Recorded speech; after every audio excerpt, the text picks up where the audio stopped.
you all know, went through 5 days of war, international law.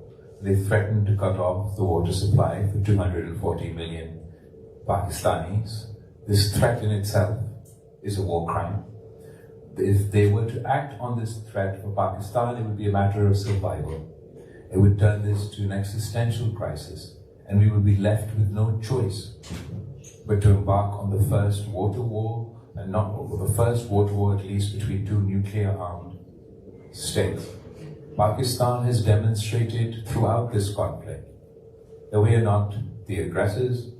We showed self-restraint at every opportunity, have called for investigation, have called for dialogue, have called for dialogue and diplomacy in the pursuit of peace, and have maintained the importance of abiding by international law.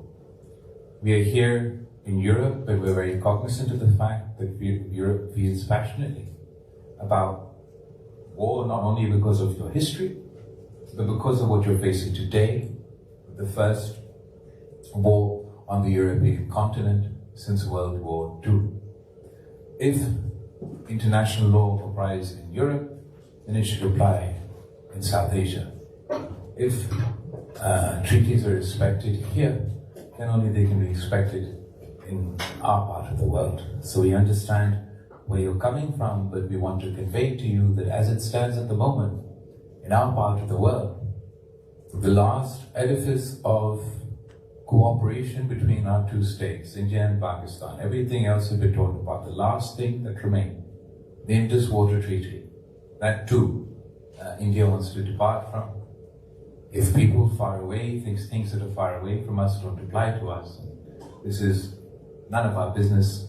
They couldn't be more wrong. The threshold being so low means that the drop of the hat, we could go to war again. This particular terrorist attack within Indian-occupied Kashmir had no connection to Pakistan. To this day, they haven't been able to share with their own public, with their allies, and certainly haven't shared with us the names, identities of the individuals involved in this terrorist attack.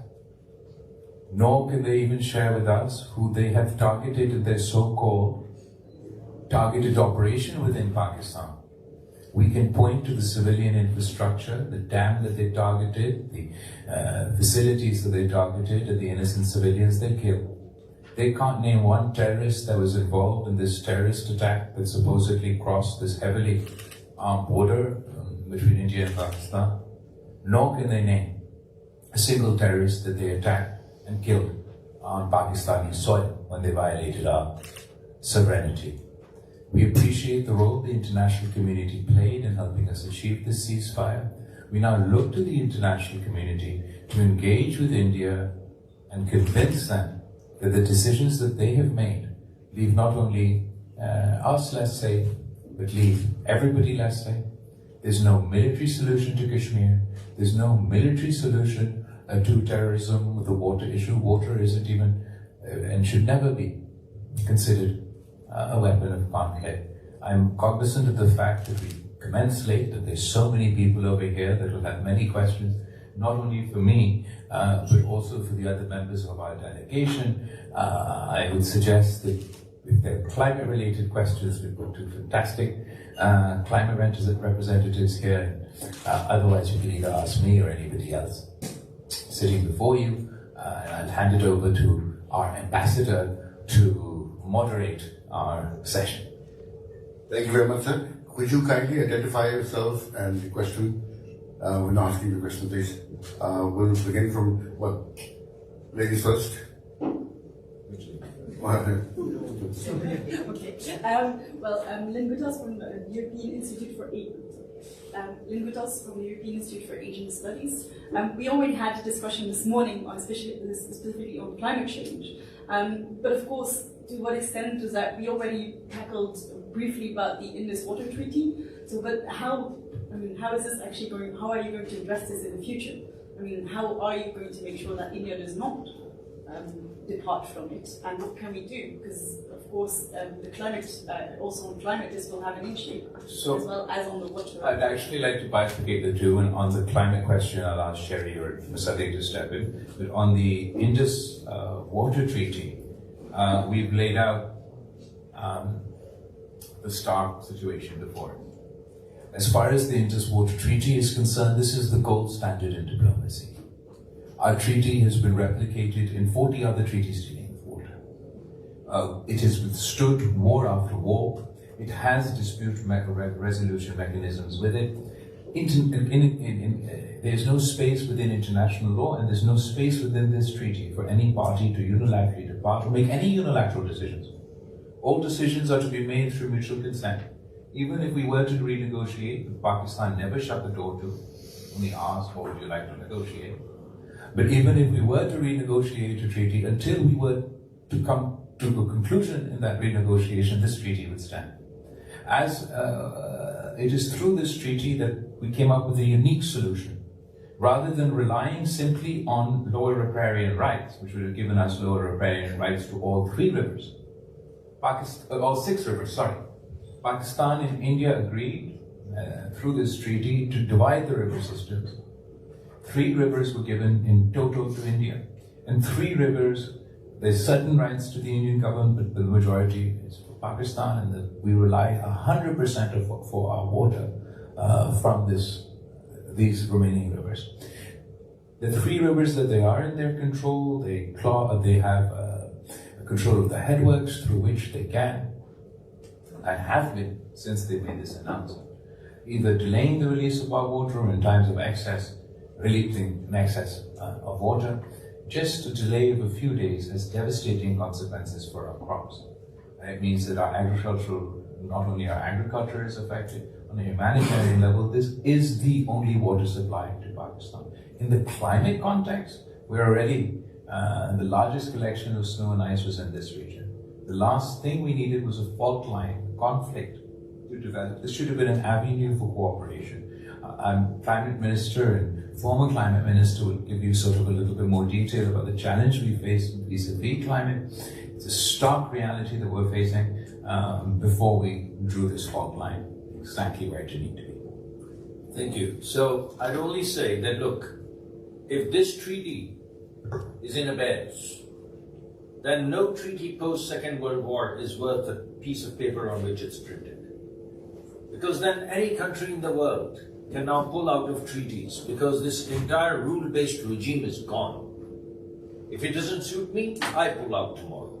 So all the war treaties, all the peace treaties, all the developmental treaties, all the Marshall Plan, they don't mean jack. It's all gone.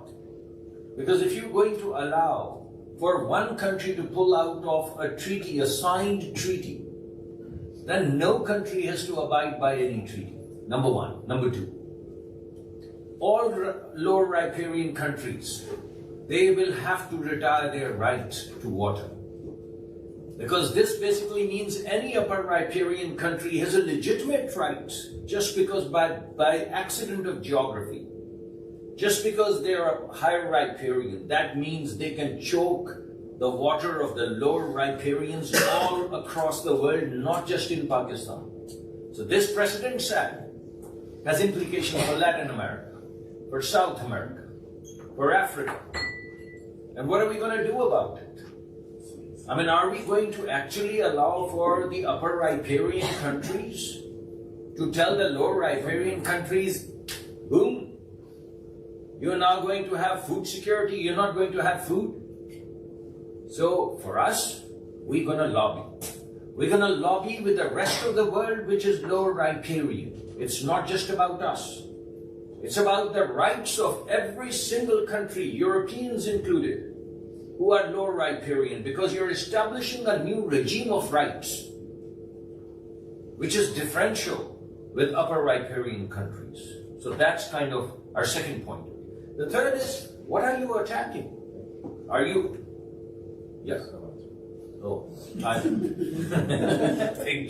yeah, I go overboard. This man is a very, very good checker. Look, it's not just that the water that flows. What flows with the water is a civilization. What flows with this water is climate. We have 13,000 glaciers, 13,000 glaciers. We are having the highest bluffs across the world right now. We're having these glaciers burst into lakes. And when they come down, they bring down boulders half the size of this room from 35,000 feet, which basically devastate all civilization that lies underneath. So it's not just water. This control, this release, this flooding, this devastation is of enormous consequences. So I'll pause here because my friend Sherry is going to then also write me another check. Thank you, Chairman. Just very quickly, I think this does amount to an existential attack on our water security as well as our food security. So climate impacts both of, the water cutoff impacts both of these. The Indus River, which we're talking about, is the lifeline of the country. It is the only basin that feeds and supplies Pakistan with livelihoods, crops, and all sorts. All of its cities are clustered around the Indus except one. So it is the defining lifeline of the Indus Valley civilization, our geopolitical entity, as well as India. We share a river basin with India, which is larger than the size of UK. It's larger. So we are already water stressed because the groundwater is gone, which means water that is under the surface. The treaty governs just the surface water, which they have been siphoning off for many years in their constructions.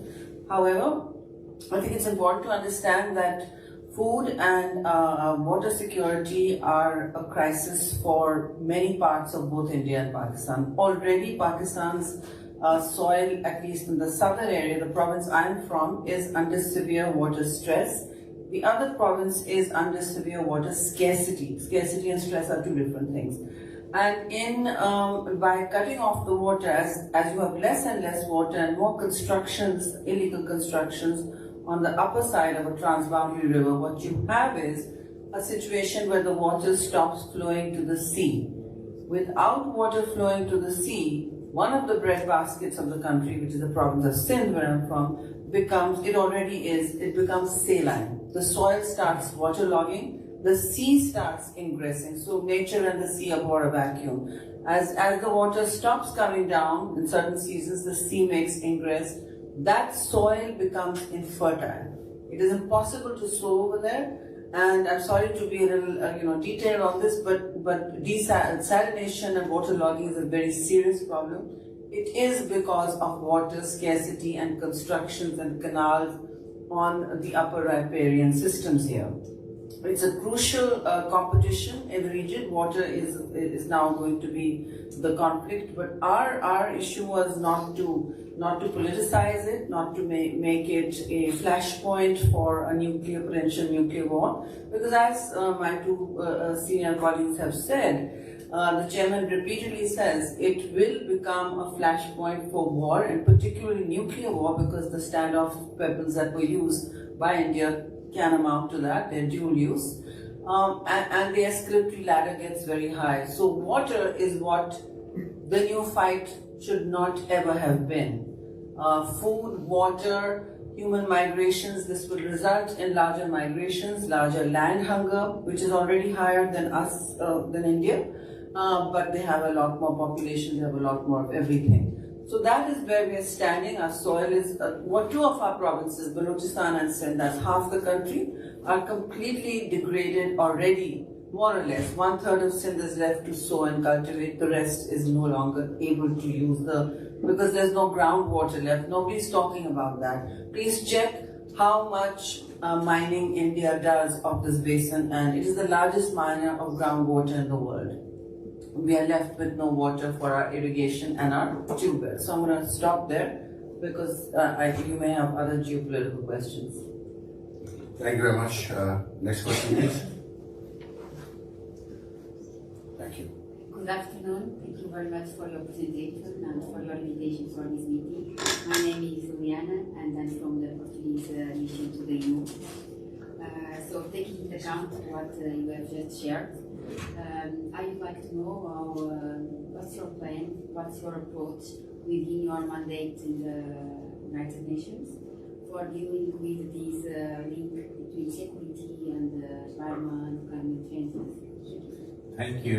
As far as what's our plan, we're here participating in that part of the plan.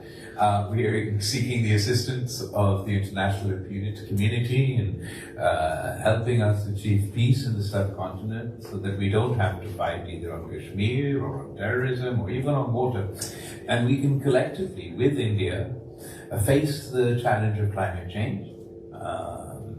Just as was just laid out, we face severe challenges, but these are joint challenges that we should have been meeting together. Within the context of the Indus Waters Treaty, we, as far as the United Nations is concerned, I believe the United Nations Security Council is holding a debate next month on the respect for treaties. I think that will be incredibly important in the context of what we're seeing in the subcontinent. And then our options are, we're being forced towards very limited options. India said no to an impartial investigation into terrorism, no to the United Nations Security Council's role in dispute mechanism resolution, no to the United Nations to dispute resolution mechanism, no to President Trump's or the international community's offers to mediate, and no to bilateral dialogue with Pakistan. So in that context, we've lowered the threshold for conflict between our two countries. We've rose so fast through the escalation ladder the last time round that the next time round is going to start off where we left off. And we're not talking to each other. So if they continue on the threats that they've made, and just the mere threat is a violation of the UN Charter to cut off the water supply of any country, you can't claim to just be against terrorists. If you're shutting off the water supply of a whole country, you can't claim to just be against terrorists when you call an entire country terrorist-stan. That means there is no distinction between civilians and terrorists as far as our opponents, our neighbors are concerned. So that with all those doors shut off, we continue to pursue the path of peace. We insist on dialogue and diplomacy is the only solution. We do not crave conflict. But if India is going to dam the water supply of Pakistan, carve out canals for the water supply of Pakistan, then Pakistan would have no peaceful resolution option available. It'll become a matter of survival and we'll have to go to war.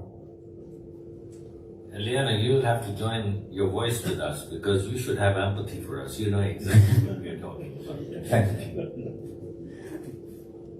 Next, anybody who wants to ask questions, it doesn't need to go in any order. It can go in any order, but it's just anybody who feels. Thank you, and thank you very much for the invitation. Ralph Knetzke from the International Center for Migration Policy Development, ICMPD. We work with your authorities in the country, but my question is not about migration actually. Okay. It's clear it could be a consequence, what was described. My question is actually now you refer to the international community, while we are in Brussels. Could you be a bit more specific, possibly, what you expect from the European Union? And what you think realistically the European Union, which role it could play in the efforts of the international community, taking into account that sometimes it's said the European Union, what is it? Is it strong? Is it weak? It's far away, given the current shake-up order as well. Yeah, what do you? It's a very, very valid question. We're very encouraged by everywhere we've gone and the keenness with which people would like this dispute to be resolved through dialogue and diplomacy. And given the European Union's stance on international law, stance on respecting the UN Charter, stance on the respect for treaties, stance on not denying food or water to civilian populations anywhere in the world, stance on the importance of UN Security Council resolutions and the UN Charter. I think that there's a lot that the European Union can do. And I've been reminding this, not sort of specifically for you, but it has been a constant refrain wherever we have gone. where we've quoted the fact that all it takes for evil to succeed is for good men to do nothing. And I don't believe, luckily, that anyone is ready to do nothing in this conflict. The Europeans are not only talking to us, they have been talking to the Indians, and they're also encouraging dialogue and diplomacy is the only avenue, the only pathway forward to solve this conflict. We note even with the Indian foreign minister standing right next to your commissioner, she still insisted in messaging the importance of international law, condoling with the loss of lives on both sides. So we appreciate these subtle messages. We appreciate the efforts for de-escalation in the run-up to the ceasefire and the continued efforts to encourage dialogue in pursuit of peace. Would we look for those who what we ideally like to see is for us to be able to depart from this sort of false binary that has been created post this conflict, where all of a sudden, in the interest of being neutral arbiters, when India isn't interested in anyone being an arbiter, but in the interest of being neutral stakeholders, suddenly peace is partisan, dialogue is partisan, the respective treaties, or at least voicing the importance of the respective treaties as partisan, and speaking against the weaponization of water as partisan. But I leave it to the specific individuals involved, the institutions involved, the countries involved to assess what best serves our goal. Our goal is not to sort of provoke activism. Our goal is to induce results. So whatever the best approach is, to speak to your friend India as a friend, to encourage them that dialogue and diplomacy is the way forward. That the caricature that they paint for Pakistan is not the same experience that at least the Americans or the British or anybody else had. Those all would be positive developments. We don't expect to achieve peace in a day, but we're encouraged by everyone's willingness to play whatever role they can in facilitating that process.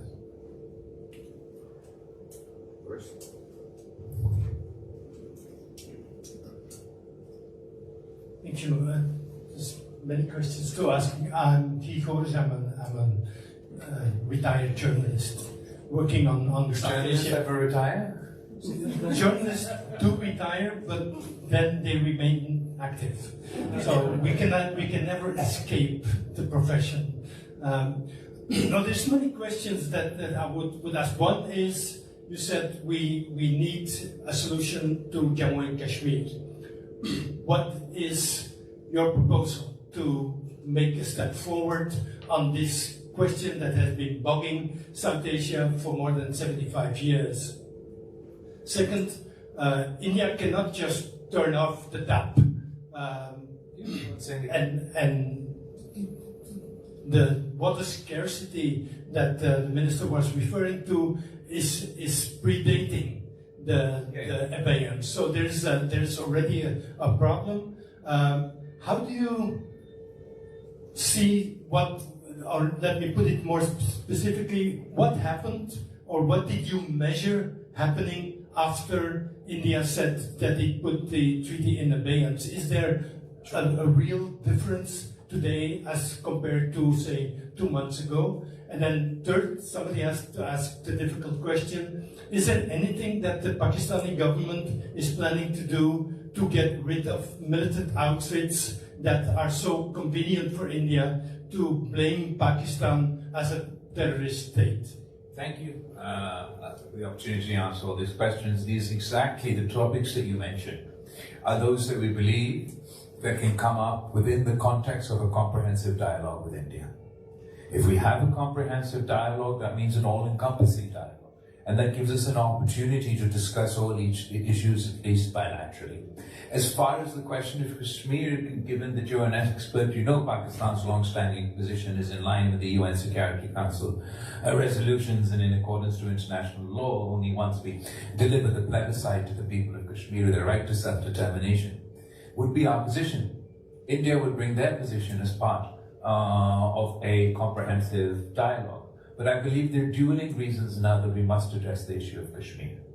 If India thought that this was an internal issue, they have ensured that this never remains an internal issue.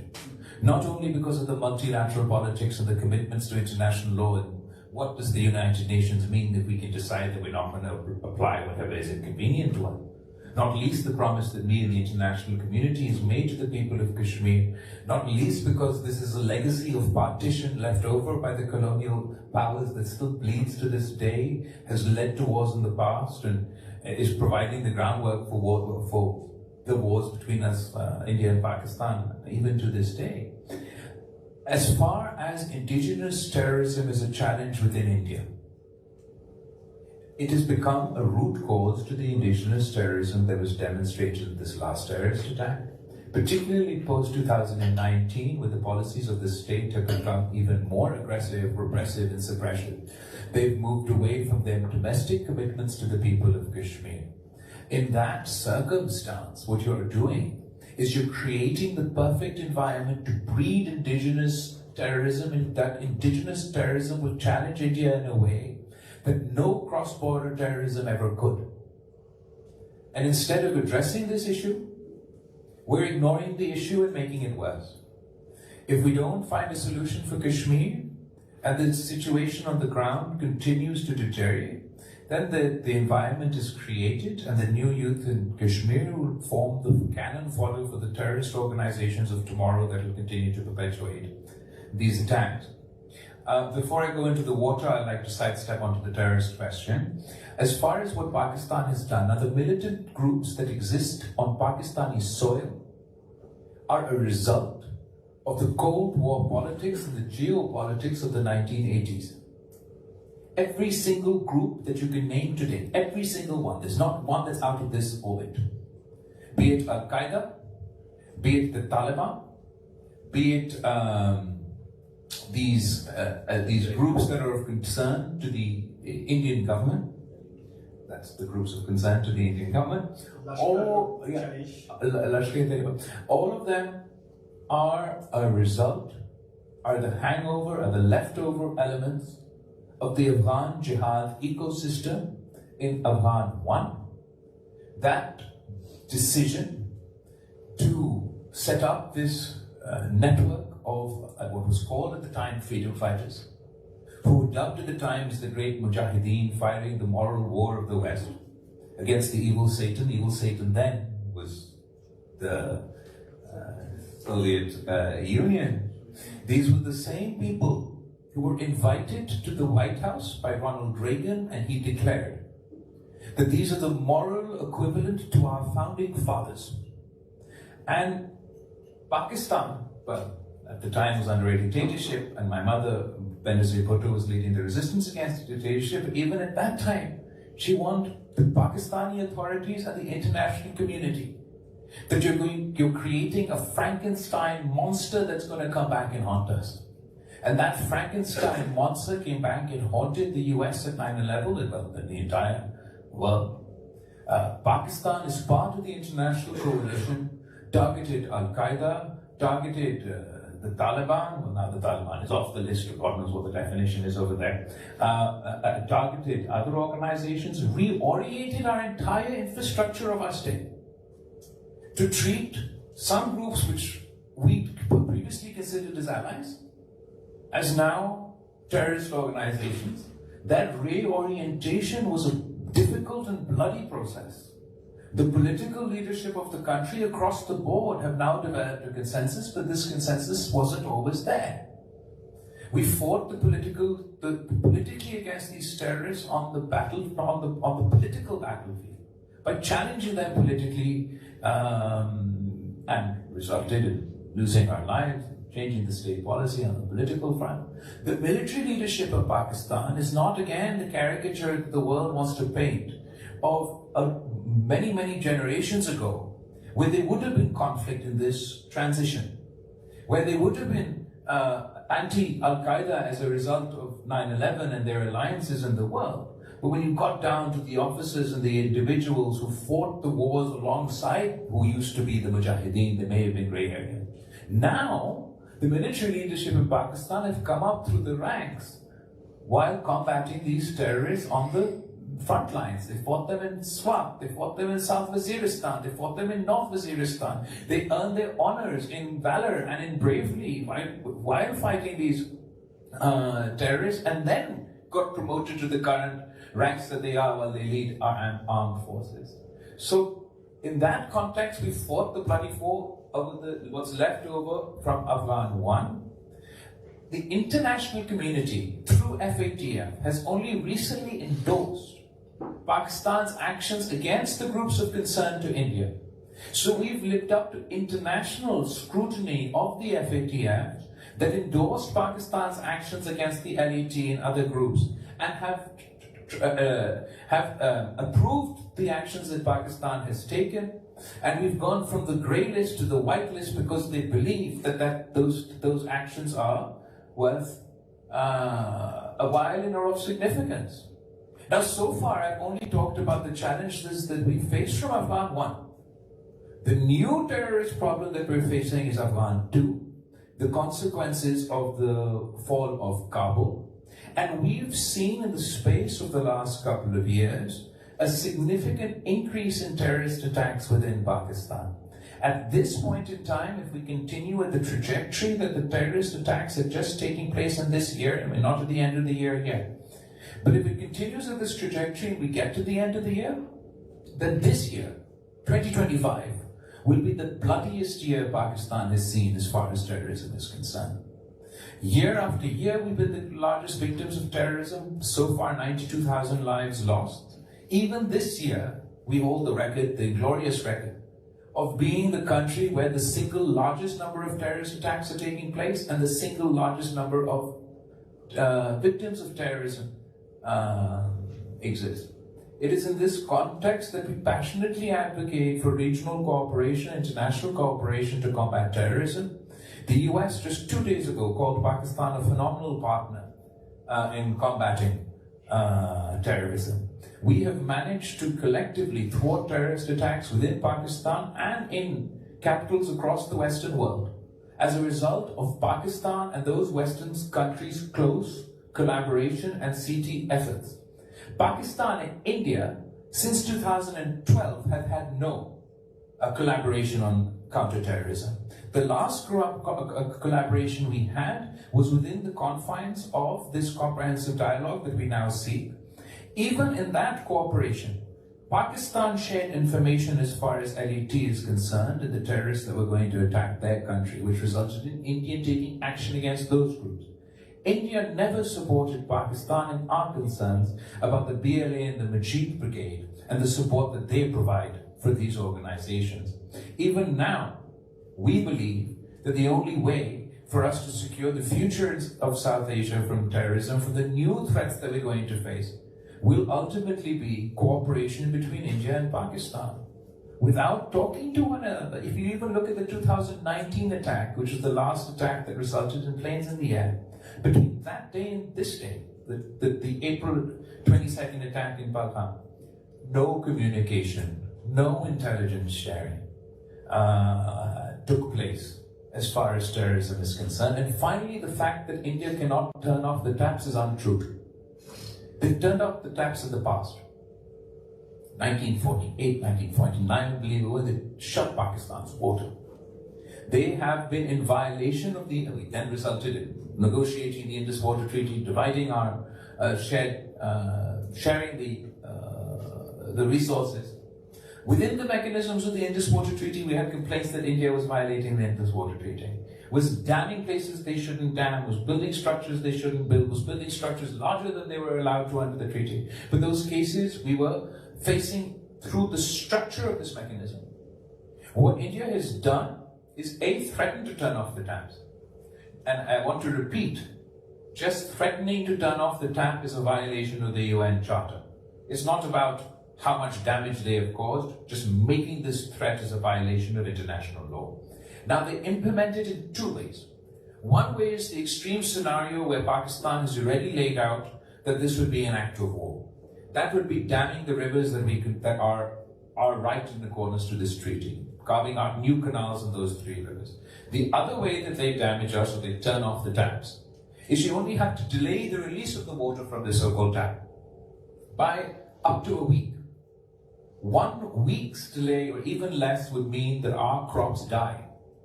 And our agriculture economy is devastated, our people is devastated, our food security has connotations of those.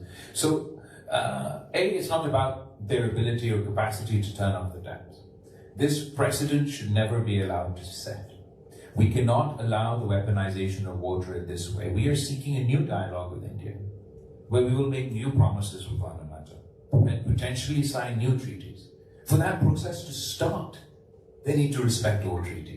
They need to take back that decision, take us back to the position that we were before this ceasefire, not just militarily, but also diplomatically. I mean, if I may just ask, just add to it. How long do you think it would take to turn the tap off? How long does it take to build a dam? You'd blink, and we'd all have the answer. It takes 6 to 8 years. 2019 is when we had our skirmish. That was 6 years ago. That's how long it takes to build a dam.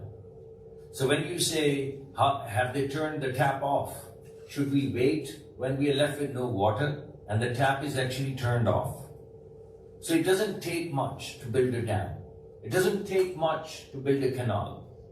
So the fundamental question is not have they turned the tap off, because the chairman has already answered that yes, they have. Over the past 1.5 months, they flooded and held back water when we needed it for cropping.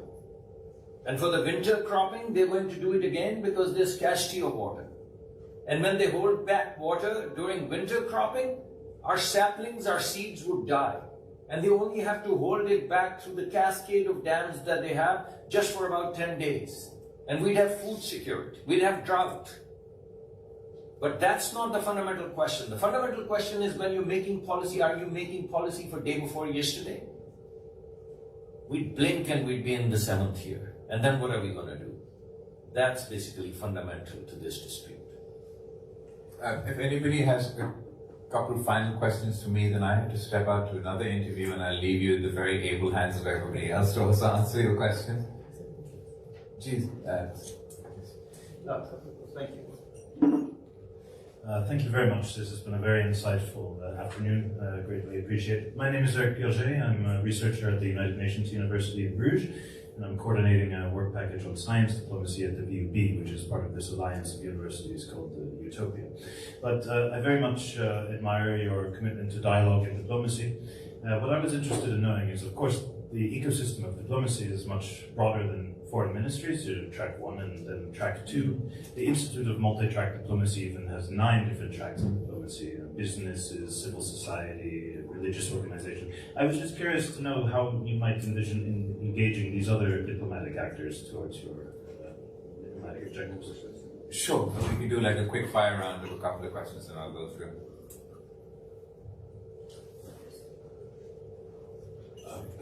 Hello, Andreas Stignitz, work for the EAS. Very short question. Sorry. To which extent do you think that it is India is driven by its domestic agenda, and do you think another government in India would bring a different relationship between India and Pakistan? Thank you, very good question.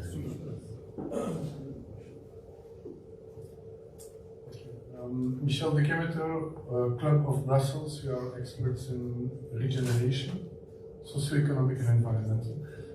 We did an inventory of over 100 projects of greening in the deserts, in hyper-arid areas. A lot of solutions exist, and I was wondering if you have also, because the water problem is going to be worse by the year. So we can try to manage what we can manage today, but we know it's going to be worse. Solutions exist, local solutions for water management, flood captation, etc., etc. Do we have experiences like that and knowledge centers that knowledge can be shared with them, Pakistan or not? Or would you be interested to connect? Okay, absolutely. I think that let's start answering those questions. Other tracks, it takes two to tango. So someone has to agree to any level of talk before a talk can take place. At the moment, India is doggedly disagreeing because I believe they find it convenient to use for them to have a justification to not talk and then unilaterally act, whether it was in 2019, the unilateral changes that they took within the Kashmir context or in the Indus Waters Treaty. But obviously we will continue to pursue that path, and we would be very keen at any level and at any way this conversation would start. I believe that a minimal improvement should be that at the moment we have DGMO to DGMO talks as far as the ceasefire implementation is concerned. The minimal elevation of that talks would be an NSA to NSA level talk, and then sort of develop it forward towards a comprehensive dialogue. As far as domestic politics, absolutely it's driven this. The only variable that has changed throughout this scenario is the domestic politics of India and the ruling government of India. Never before was water used as a weapon. Never before Anyway, as far as their domestic politics is concerned, I also don't want to comment on it beyond the reasonable. I can comment on it from my concerns, but ultimately that's a decision that the Indian public has to make. It's a decision that the Indian public has made, and we in Pakistan have to deal with this reality. And the reality is that you have a new government in India that's a Hindutva government in India that seeks inspiration not from the Gandhian secular India, but by the RSS assassin that assassinated Gandhi. They have a completely different approach to how India should work, how the region should work. They're ideologically committed to the idea of Akhand Bharat, which means that a greater India, an imaginary India that never existed as a single entity, that exists in the minds of these Hindu extremists. And they want to impose that view of the world on the entire region. And it encompasses Afghanistan, Pakistan, Nepal, Sri Lanka, Bangladesh. So I'm sure people are watching what's happened with the only nuclear armed neighbor with trepidation. But this map of the greater India, other countries in the world have similar aspirations. This map of Akhand Bharat is on the walls of the Indian Parliament. So they've painted what they'd like to see in the region. I think so, and they use the tool that they use to achieve this. They use the whistle of terrorism to demonize the Muslims in India, the Muslims in Indian occupied Kashmir, and now, by extension, the Muslims in Pakistan. And Europe knows all too well what happens when you normalize the dehumanization of a specific community anywhere in the world. They've done it, you've witnessed this in the past. They're doing it before our eyes. Obviously that has consequences. But we're saying we're willing to have dialogue with the devil in the interest of peace. We believe that India is not in its own, whatever its aspirations are, whatever its ideology is, the decisions that their leadership has made has left both sides less secure. It is not in the interest of India that we leave our fates in the hands of non-state actors and terrorists. On the one hand, every time talks have been derailed, they've been derailed because of a terrorist act.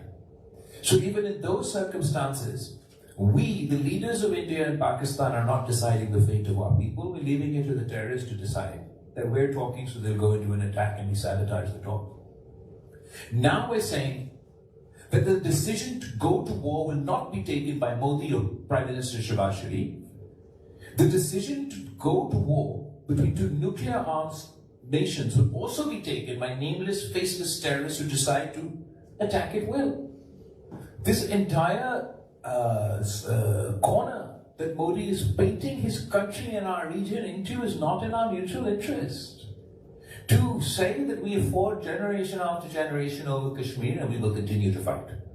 We will never talk.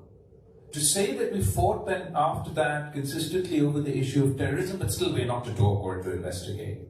And then to add to that a new fault line and say that now we damn the future generations of Pakistan and India to fight over water. That may be a fate that Modi is willing to damn his own citizens to. It's not a fate that I want to damn my citizens to, and we hold no ill will to the people of India. We would not want to damn them to this fate either.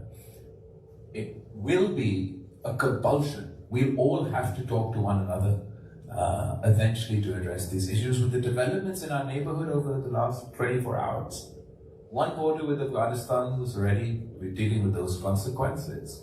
Another border with India is a nuclear fault line, and our border with Iran is now under stress, to say lightly.